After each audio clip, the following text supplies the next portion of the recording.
ముందుగా గ్యాస్ మీద ఒక కడాయి తీసుకొని అందులో 5 టేబుల్ స్పూన్ల ఆయిల్ యాడ్ చేసుకొని 1/2 టేబుల్ స్పూన్ ఆవాలు యాడ్ చేసుకొని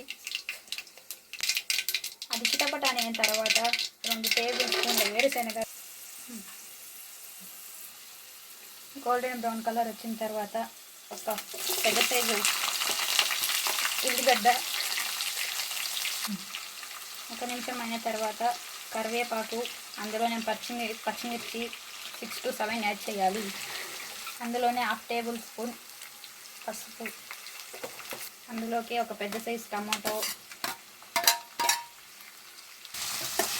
కొంచెం బాగా మగ్గిన తర్వాత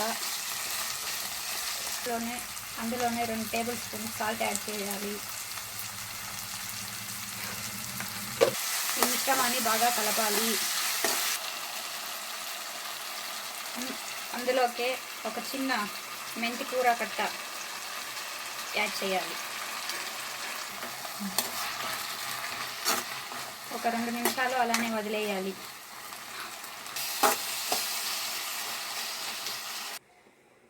మిశ్రమం రెడీ అయింది. ఇప్పుడు రైస్ కలపాలి. ఒక పెద్ద సైజు నిమ్మకాయంత రసం,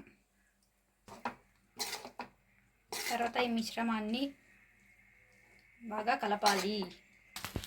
చివరగా కొత్తిమీర కలుపుకోవాలి. అంతే, మన స్టైల్ మెంతి కూర చిత్రాన్నం రెడీ.